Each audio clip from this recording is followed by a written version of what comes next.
ఈ నేపథ్యంలో ఇక్కడ ఏంటంటే చిరంజీవి పెద్దరికాన్ని ప్రధానంగా ఇద్దరు వ్యతిరేకిస్తారు. ఒకరు మోహన్ బాబు, ఒకరు బాలకృష్ణ.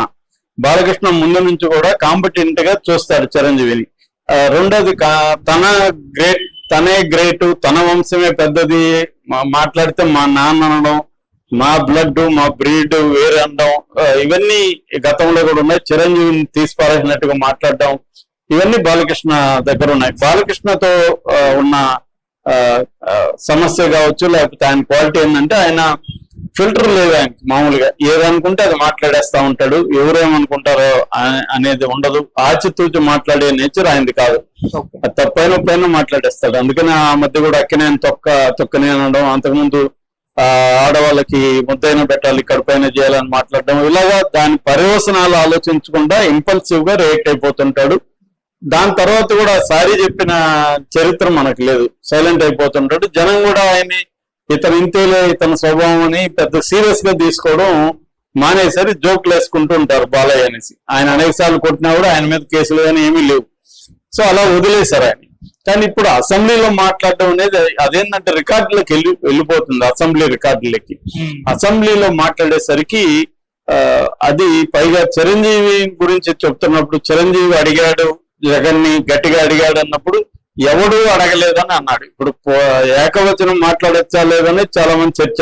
తెలంగాణలో ఎవడనేది తప్పు కాదు, రాయలసీమలో ఎవడనేది తప్పు కాదని. ఇక్కడ అది కాదు చర్చ. అసెంబ్లీలో మాట్లాడేటప్పుడు ఆయన మాట్లాడిన పద్ధతి, టోను, ఇదంతా కూడా హర్టింగ్ గా ఉంది. ఓన్లీ డూనా రూనా అనేది కాదు అక్కడ ఆయన మాట్లాడిన పద్ధతి. సో అక్కడ చిరంజీవి అని చెప్తుంటే నువ్వు ఎవడు అడగలేదు అక్కడ అని ఒక దాని ఏమంటారు కేర్లెస్ కొట్టేసే పద్ధతిలో మాట్లాడాను. అట్లాగే జగన్ కూడా సైకో గాడు అని అనడం, అంటే ఇవన్నీ అట్లాగే ఆయన పద్ధతి, ఆ అద్దాలను తీసి పైన పెట్టడం, గ్లాసెస్ ని. సో ఇదేదో ప్రెస్ మీట్ లో మాట్లాడినట్టు, లేకపోతే ప్రైవేట్ ఫంక్షన్ లో. అసెంబ్లీకి కొన్ని పద్ధతులు ఉంటాయి, ఆ పద్ధతుల్ని ఫాలో కావాల్సి ఉంటది. అవి ఆయన ఫాలో కాలేదు. రెండోది ఆయన చెప్పింది అబద్ధం అనేది కూడా ప్రూవ్ అయింది. ఈయన వెళ్ళలేదు. ఈయన వెళ్ళనప్పుడు ఈయనకేం తెలుసు? చిరంజీవి అడగలేదు, ఈయనకి తెలుసా? తెలీదు. అతనికి కూడా తెలియదు, కామినేనికి కూడా తెలియదు. కామినేని చిరంజీవి అడిగాడో లేదు, కామినేని చూసాడా? తెలీదు. తెలియకుండా జగన్ ని టార్గెట్ చేయాలనేది వీళ్ళిద్దరు ఉద్దేశం. కానీ అనుకోకుండా తగిలింది ఏంటంటే క్యాజువాలిటీ చిరంజీవి తగిలింది ఆ దెబ్బ. జగన్ కి మామూలే. జగన్ ని సైకో అనే తెలుగుదేశం నాయకుడు ఉన్నాడు, అతనికి సైకో గాడ్ అనేది ప్రతి ఒక్కరు అంటారు. జగన్ కి అది అలవాటే. జగన్ పట్టించుకోడు. జగన్ ఏంటంటే దేవుడు ప్రజలు అనే ఒక థియరీని నమ్ముకుంటూ వెళ్తున్నాడు. అయితే అవుతుంది, లేకపోతే లేదన్న పద్ధతిలో ఉన్నాడు జగన్. కానీ చిరంజీవి కదా, చిరంజీవి అంటే రాజకీయాల నుంచి విరమించుకొని ఆయన పట్టుకుంటే, ఆయన సినిమా ఇండస్ట్రీ పెద్ద మనిషిగా ఉంటే ఆయన కష్టపడి వీళ్ళందరినీ ఆర్గనైజ్ చేసి కరోనా టైంలో కూడా మాస్క్ వేసుకుని జగన్ కలిస్తే ఆయన మీద అసలు ఆయన చేసింది ఏమీ లేదన్నట్టుగా బాలకృష్ణ మాట్లాడడం అనేది చిరంజీవిని హర్టింగ్ గా ఉంది.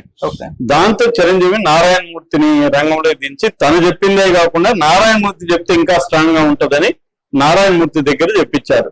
ఇప్పుడు నారాయణమూర్తి చెప్పడం వల్ల వైసీపీ వాళ్ళకి ఇంకొక ఆయుధం దొరికి దాన్ని ప్రమోట్ చేస్తున్నారు. రెండోది క్లియర్ గా నారాయణమూర్తి చిరంజీవి ఇండస్ట్రీ పెద్ద అనేది కూడా ఎస్టాబ్లిష్ చేశాడు. బాలకృష్ణ అని మేము అసలు మాట్లాడడానికి కూడా అర్హుడు కాదన్నట్టుగా ఇండైరెక్ట్ గా చెప్పినట్టుగా ఉంది. అట్లాగే ఆయన ఎవరు రాజమౌళి ఫోటో పెట్టి కూడా వైసీపీ వాళ్ళు కామెంట్ చేస్తున్నారు. అతను ఒక రౌడీ, బాలకృష్ణ ఒక రౌడీ, అతను మర్చిపోండి, చిరంజీవి ఇండస్ట్రీకి పెద్ద, చిరంజీవి లేకపోతే ఇండస్ట్రీలో సమస్యలు పరిష్కరించే వాళ్ళు ఎవరు లేరు అని.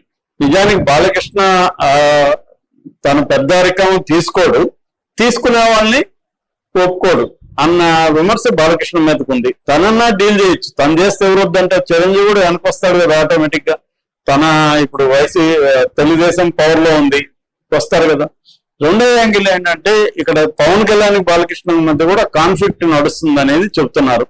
అది ముఖ్యంగా ఏంటంటే ఈ మధ్య కాలంలో పవన్ కళ్యాణ్ తన హరిహర వీరమల్లు ప్రొడ్యూసర్ సినిమాకి లాస్ వచ్చింది కాబట్టి దాన్ని భర్తీ చేయాలని ఆయనకి అక్కడ FDC చైర్మన్ పదవి ఆఫర్ చేశాడు. అయితే బాలకృష్ణ దాన్ని వ్యతిరేకిస్తూ తను KL నారాయణ ప్రొడ్యూసర్ ని ఆయన నామినేట్ చేద్దామని ఆయన అనుకుంటున్నట్టు తెలుస్తుంది. సో ఇప్పుడు దానివల్ల బాలకృష్ణ ఫ్యాన్స్ అంతా కూడా పవన్ కళ్యాణ్ విమర్శిస్తున్నారు. నీ సినిమా వ్యక్తిగతమైన సినిమా లాస్ వస్తే నువ్వెలా ప్రజల సొత్తు అతనికి ఇప్పిస్తావు అని అడుగుతున్నారు. సో కాబట్టి ఇది కూటమిలో ఉండే సమస్యలు కావచ్చు, వ్యక్తిగతంగా బాలకృష్ణకి చిరంజీవి ఫ్యామిలీకి ఉండే ప్రాబ్లమ్స్ కావచ్చు, ఇవన్నీ ఒక్కసారిగా ఇక్కడ వచ్చాయి. ఈ నేపథ్యంలో నారాయణమూర్తి మీటింగ్ అనేది చిరంజీవికి జగన్ బాగా ఉపయోగపడింది, బాలకృష్ణకి అది కొంత ఇబ్బందికరంగా మారింది.